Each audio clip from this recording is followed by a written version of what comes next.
Hola, este es un pequeño anexo en donde vamos a definir de manera explícita la función arcotangente en dos parámetros utilizada en la demostración anterior. Esta función se utiliza para calcular el ángulo entre el eje positivo x y el punto x, y diferente de 0,0. Este diagrama que vemos aquí nos va a ayudar a entender esto de manera más clara. Tenemos un punto x, y tenemos al eje x positivo. Entonces, el ángulo formado entre estos dos va a ser igual al arco tangente en dos parámetros. Además, esta función se utiliza para determinar el ángulo desde el origen teniendo en cuenta el cuadrante correcto, es decir, nos va a dar información sobre el cuadrante. Además, nos va a devolver un ángulo θ en la convención de coordenadas cartesianas x, y a coordenadas polares r, θ. Ahora veamos las diferencias entre la función arcotangente y la función arcotangente de dos parámetros. Primero veamos la función arcotangente. El primer punto nos dice que calcula el arcotangente del cociente y entre x, lo que resulta en un ángulo en el rango de menos pi medios a pi medios. El siguiente punto nos dice que no tiene información sobre los cuadrantes del plano, porque y entre x tiene el mismo valor para los puntos en los cuadrantes opuestos. Es decir, obtendremos el mismo valor para el punto 1,2 y el punto menos 1, menos 2. Ahora veamos la función arcotangente definida en dos parámetros.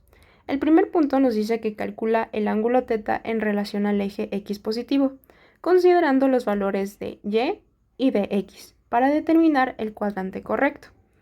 El segundo punto nos dice que el resultado de la función arcotangente en dos parámetros está entre el rango de menos pi a pi, lo que permite identificar en qué cuadrante se encuentra el punto x, y siempre que r sea mayor a 0.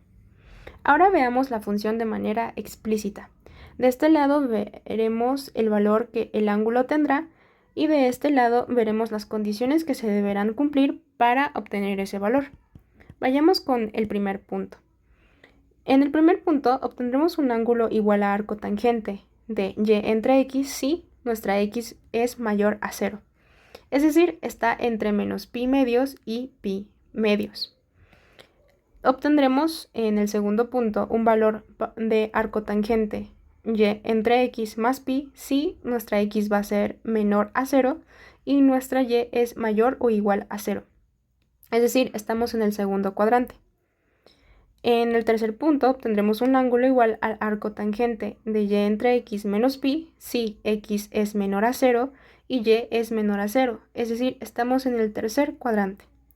Por su parte obtendremos un valor de pi medios si x a ser igual a 0 y y es mayor a 0. Es decir, estamos arriba del origen. Ahora obtendremos un valor de menos pi medios si x es igual a 0 y y es menor a 0. Es decir, estamos debajo del origen. Y por último, diremos que es indefinido si x es igual a 0 y y es igual a 0, ya que no hay una dirección clara desde el origen hacia el punto 0,0. Esto fue la manera en que definimos la función arcotangente en dos parámetros que utilizamos en la demostración anterior. Espero que haya estado bastante clara la explicación y gracias.